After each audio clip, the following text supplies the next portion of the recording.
जयपुर से इस वक्त की बड़ी खबर। एसीबी ने पूर्व मंत्री महेश जोशी पर एक बार फिर से शिकंजा कसा। जल जीवन मिशन घोटाले में एसीबी का ये बड़ा एक्शन देखने को मिला। एसीबी विभाग ने महेश जोशी के खिलाफ मामला दर्ज कर लिया है। आपको बता दें कि एसीबी ने 22 आरोपियों के खिलाफ नामजद मामला दर्ज किया है। महेश जोशी की लगातार अब मुश्किलें बढ़ रही हैं। जलदाय विभाग के अधिकारी और ठेकेदारों से अब पूछताछ की जाएगी और ये भी माना जा रहा है कि एसीबी ने अब शिकंजा कसा है तो महेश जोशी को भी जल्द पूछताछ के लिए बुलाया जा सकता है। जल जीवन मिशन घोटाले को लेकर लगातार महेश जोशी पर कार्रवाई होती आई है और एक बार फिर से अब ये मुश्किलें बढ़ती हुई पूर्व मंत्री महेश जोशी की दिखाई दे रही हैं। ज्यादा जानकारी के साथ संवाददाता सुरेंद्र सोनी जुड़ चुके हैं फोन लाइन पे। सुरेंद्र, क्या कुछ जानकारी? एक बार फिर से मुश्किलें बढ़ती हुई मंत्री महेश जोशी की, पूर्व मंत्री।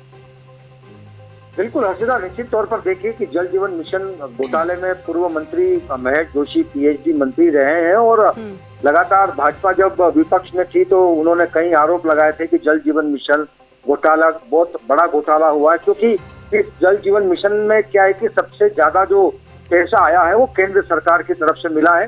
राज्य सरकार का 40% है तो वही 60% पैसा जो है वो केंद्र सरकार का है। लेकिन यहाँ पर देखिए कि जो पूरा का पूरा जो बजट आया था वो उस पूरे जल जीवन मिशन को किस तरीके से भ्रष्टाचार तक अंजाम दिया गया, यानी कि धरातल पर जब कई टीमें जांच बंद करके जब धरातल पर पहुंची तो हर्षदा कई जगह जल जीवन मिशन के पाइप भी नजर नहीं आए थे और कई जगह अगर पाइप नजर आए तो वो खराब क्वालिटी के थे। यानी कि कुल मिलाकर के कि जल जीवन मिशन जब कांग्रेस सरकार थी तब से लेकर के अब वर्तमान में भाजपा सरकार है, अब तक ये विवाद जो है वो थमने का नाम नहीं ले रहा है। लेकिन लगातार पूर्व मंत्री महेश जोशी की मुश्किलें बढ़ती जा रही है, क्योंकि पहले लगातार ईडी ने 3 से 4 बार उनको पूछताछ के लिए दिल्ली बुलाया था, परिवार को इंटरोगेशन किया था, परिवार के हर एक सदस्य को इसमें इन्वॉल्व किया था।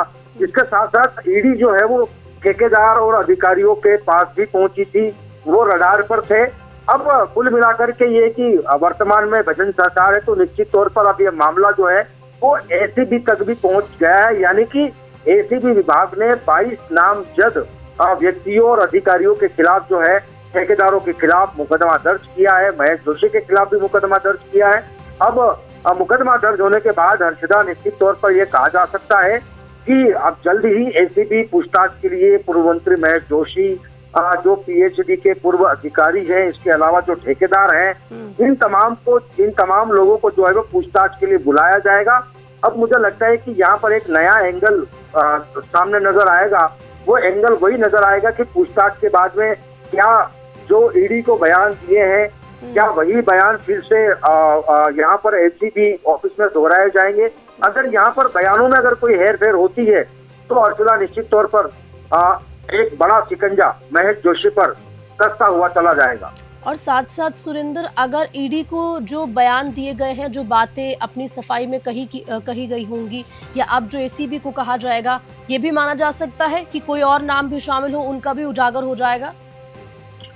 बिल्कुल, देखिए, आप ये कहावत आपने जरूर सुनी होगी कि खरबूजा चक्कू पर गिरे या चक्कू खरबूजा पर गिरे, कटना तो खरबूजे को ही है। कुल मिलाकर के ये कि देखिए, जब एसीबी में जब मामला दर्ज हुआ है, 22 आरोपियों को यहाँ पर नामजद किया गया है, तो अब ये 22 आरोपियों से भी पूछताछ की जाएगी, क्योंकि ईडी ने पहले जो है वो चुनिंदा अधिकारियों और ठेकेदारों को, जिन ठेकेदारों को पीएचडी विभाग ने टेंडर दिया था, पाइपलाइन का जल से नल योजना थी, बड़ी योजना थी, केंद्र सरकार की योजना थी, तो निश्चित तौर पर ये पूरा जो रिमोट कंट्रोल है वो कुल मिलाकर के दिल्ली से ही यहाँ पर ऑपरेट किया जा रहा है। लेकिन निश्चित तौर पर ये कहना इतनी जल्दबाजी होगी। हालांकि जिस तरीके से हमारे सूत्रों का ये कहना है कि जल जीवन मिशन घोटाले को लेकर के जो ईडी ने जो तमाम सबूत इकट्ठे किए हैं, उन सबूतों का भी एसीबी वेरिफिकेशन करे कि यहाँ पर अगर कोई बयानों में या सबूतों में अगर कोई वेरिएशन अगर आता है तो निश्चित तौर पर इनकी और जो है वो कहीं न कहीं मतलब कुल मिलाकर के इस पूरे मसले को लेकर के महेश जोशी भंवर में फंसते चले जाएंगे, इनकी मुश्किलें और बढ़ती जाएगी। लेकिन अब जो है वो ठेकेदार भी इस पूरे मसले को लेकर के अब बचते हुए नजर आ रहे थे, क्योंकि ईडी बार बार इनको इतना इंटरोगेशन नहीं कर पा रही थी। लेकिन जब एसीबी में मामला जयपुर में दर्ज हुआ है तो अर्चना निश्चित तौर पर अब रडार और आगे बढ़ सकती है। इसी के साथ साथ और भी ऐसे कई नाम होंगे जो छूट गए होंगे तो उन नामों को भी इस पूरे जांच एजेंसी के थ्रू जो है वो यहाँ पर पुख्ता किया जाएगा, क्योंकि सरकार की एक पूरी मंशा रहेगी, क्योंकि कोई भी आरोपी बच नहीं पाए और जो आरोपी है उनको सजा मिले। और सबसे खास बात ये कि जब टेंडर हुए थे जल जीवन मिशन के, तो वो एक बिलो रेट उनका बिल्कुल लोएस्ट गया था। और बीएस अगर बिलो रेट अगर लोएस्ट अगर जाता है तो यहाँ पर भ्रष्टाचार की बदबू साफ साफ देखी जा सकती है।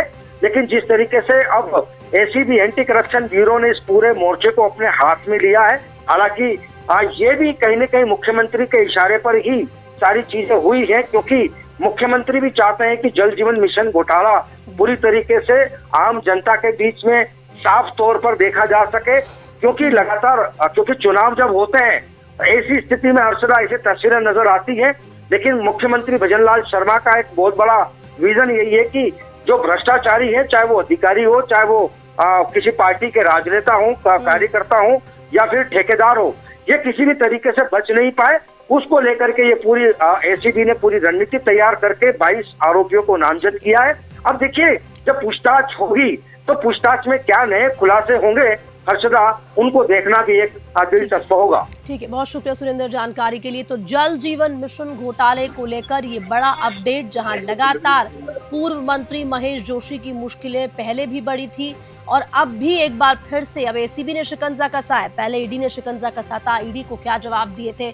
अब एसीबी भी पूछताछ के लिए महेश जोशी को बुला सकती है, तमाम अधिकारी और ठेकेदारों को भी बुला सकती है, क्योंकि 22 आरोपियों के खिलाफ नामजद मामले दर्ज किए गए हैं। और क्या कुछ खुलासा होता है इस पूरे मामले में, जल जीवन मिशन घोटाले में, ये देखना दिलचस्प होगा।